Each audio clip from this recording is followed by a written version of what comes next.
la mañana y no había ni una persona, estaban completamente vacías y se viene un nuevo aumento. Sí, y el propio Carlitos, el carnicero, dijo, la gente no compra. No compra, y eso pasa en todos los rubros de alimentos, ¿no?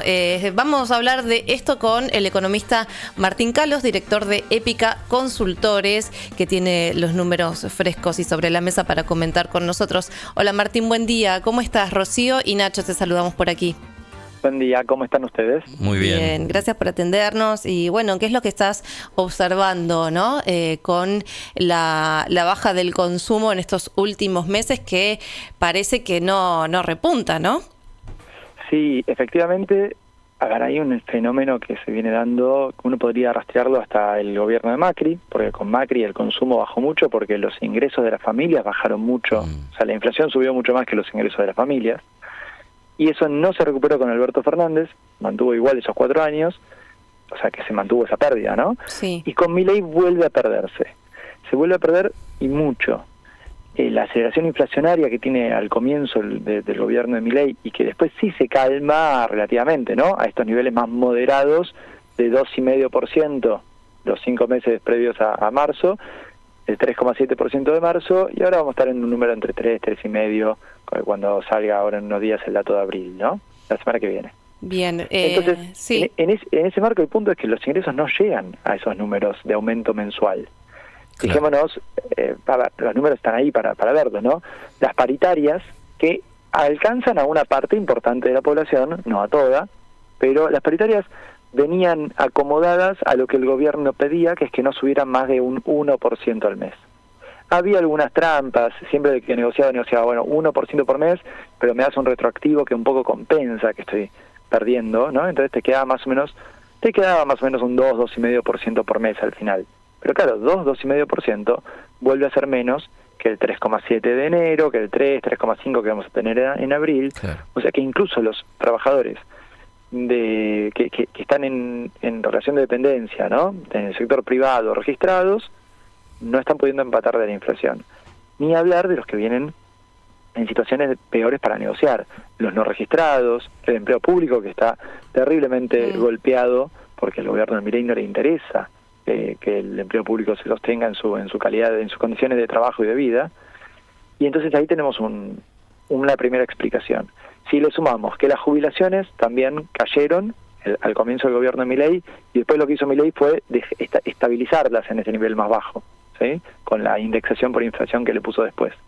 Si le agregamos que los planes sociales, excepto la asignación universal por hijo, todos perdieron contra la inflación, mucho, la pregunta es, ¿quién cree que las familias están, quién cree que las familias están en condiciones de consumir más, ¿no?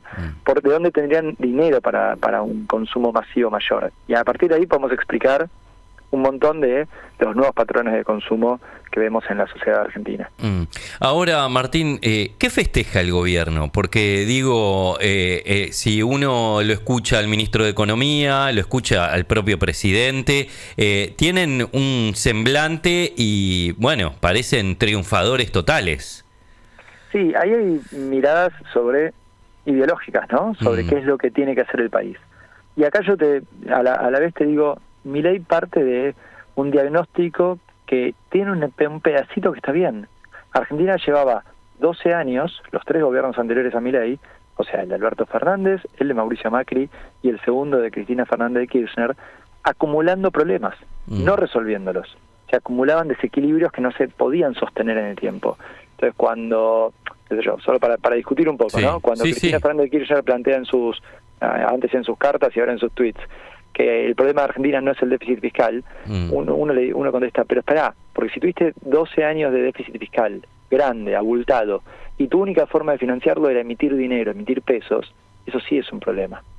Y entonces ahí tenés un primer planteo donde Milei lo que dice es, miren, yo solucioné un problema, al menos parcialmente, no del todo, pero al menos solucioné en parte el problema de los desequilibrios fiscales y monetarios que había. Podemos discutir, y yo creo que es una pésima forma de resolverlos, que la reducción del déficit fiscal se hace a costa de que las jubilaciones mínimas no llegan a cubrir la línea de pobreza, ¿sí? Nuestros jubilados son pobres, 2/3 de los jubilados cobran la mínima y no llegan a fin de mes. que sin obra pública y sin inversión en ciencia y tecnología el país no tiene futuro. Pero bueno, Milei todo eso lo ignora, porque por ideología, y dice, yo solucioné el problema del déficit fiscal y solucioné entonces el problema de la emisión monetaria. Y tiene razón. Sobre esa base, logra una moderación de la inflación.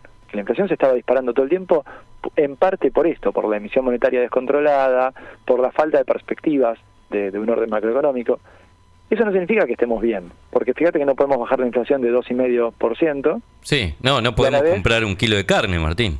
Claro, y el problema es este, y a la vez se hace sobre la base de un deterioro de las condiciones de vida de todos nosotros y un gran daño al tejido productivo, que es el otro problema que Milei ignora. Fíjate que Milei no dice la palabra producción en ningún lado jamás, y la única política productiva que ha tenido en 1 año y medio de gobierno es el RIGI, que podemos discutir si está bien o mal, pero es la única. No, y además que era una promesa era una promesa al RIGI de atracción de inversiones, algo que todavía por lo menos no lo estamos viendo, y como vos decías, lo que es el tejido productivo, industrial, lo que vemos, y lo dicen los números, es que la capacidad instalada de las industrias también está entre el 50 y 60%, ¿no? Pero volviendo al tema del consumo y a lo que vos decías, esto de que es una bandera del gobierno nacional de que hay déficit cero, no sé, en el llano, en las charlas que tenemos con amigos, con allegados y demás, cada vez son más las personas que, por ejemplo, usan la tarjeta de crédito para ir al supermercado, ¿no? Que no alcanza el salario para cubrir las necesidades básicas, y estoy hablando de gente con salario, con trabajo registrado, que puede usar la tarjeta de crédito. ¿Cómo ves esta situación? Es que lo que decís, que de tus ejemplos cotidianos, ¿no?, cercanos, es un dato del INDEC también, así te lo puedo decir con datos del INDEC. Claro. El consumo en supermercados, generalmente, un poquito menos del 40% se financiaba, hasta hace 1 año y medio, con tarjeta de crédito. Vos ibas al supermercado y menos del 40% de la gente pagaba con tarjeta de crédito. Ahora ese número está casi en 50. O sea, es un montón de gente más que está pagando con la tarjeta de crédito el supermercado. Cuando uno mira los datos de tarjeta de crédito en general, de cómo se viene usando, empezás a notar mucho eso. Es el primer punto al que de acceso a financiamiento, ¿no?, para cualquier familia. En vez de ir a pedir un crédito, que no tenés que ir al banco, y vos tenés la tarjeta de crédito, es lo más fácil y hasta barato para usar, porque te financiás hasta el mes que viene. Si vos lo pagás el mes que viene, fue barato, ¿no? Porque no te cobras, si querés, interés. Ojo siempre con esto, hay que tener mucho cuidado de la tarjeta de crédito, porque si vos no pagás el total de la tarjeta cuando vence, te empieza a cobrar intereses. Si pagás el mínimo, te empieza a cobrar algo que se llama intereses compensatorios. Y que son altísimos. Si pagás, claro, y si no pagas ni siquiera el mínimo, te cobran los intereses punitorios, y estamos hablando de tasas de interés ahí carísimas, pero carísimas. Bueno, y ahí mucho cuidado a la tarjeta. Y ahí, Martín, que te preguntaba hoy qué festeja, bueno, ahí quienes festejan son los bancos también. Sí, a ver, los bancos volvieron a hacer buenos negocios prestando plata, dando crédito, lo cual es una buena noticia para Argentina en general, que dejen de ser un banco que solamente le presta dinero al Estado Nacional. Pero de vuelta, hay como algunas cosas que uno dice, bueno, acá se normalizó algo, y al mismo tiempo uno mira de la contracara y dice, pero ¿por qué las familias están demandando más crédito? Con tarjeta de crédito o con lo que sea, porque no llegan a fin de mes. Entonces estamos en una sociedad que está intentando llegar a fin de mes, en buena medida. No es solo la pobreza que sigue ahora en 36-37%, sino la cantidad de gente que está muy cerca de ser pobre. No se registra en ese número, pero mucha gente está un poquito por arriba. No es pobre, pero le pegan el palo. Y ese es un problema grande para la sociedad argentina, que se deterioró esa clase media que de la que siempre estuvimos orgullosos y orgullosas en Argentina, se deterioró al punto de que hoy ya no hay mucha clase media, lo que hay es mucha gente que casi que es pobre. Y eso nos complica pensarnos como sociedad, porque tenemos un problema para pensar de dónde vamos a mejorar la situación laboral y las condiciones de vida futuro.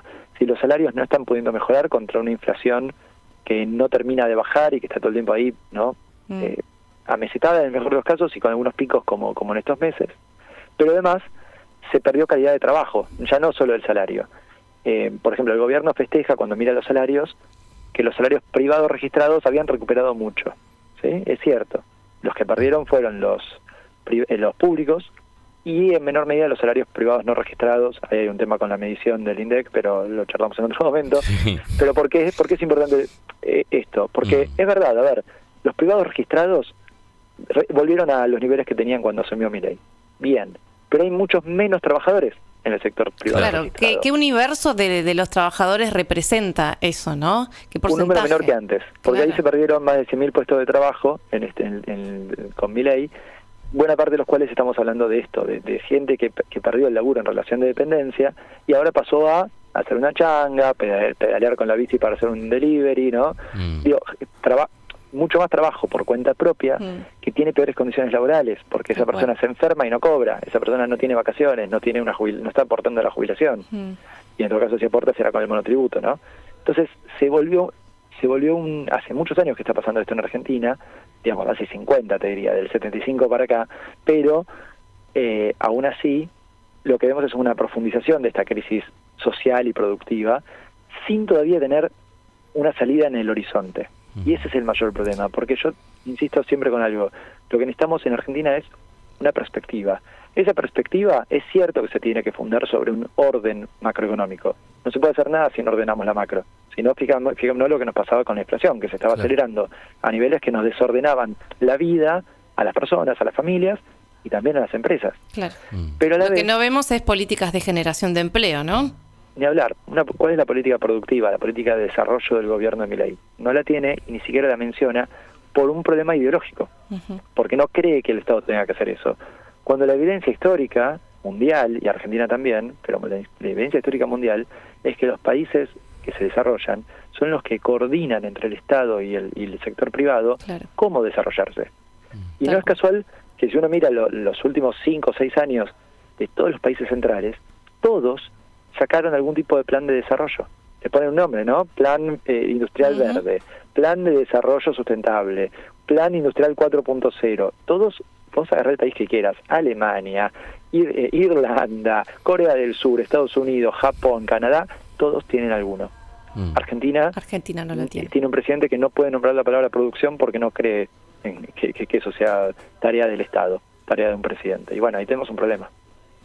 Clarísimo, Martín. Te mandamos un abrazo, volveremos a hablar seguramente en otra oportunidad y muchas gracias de vuelta.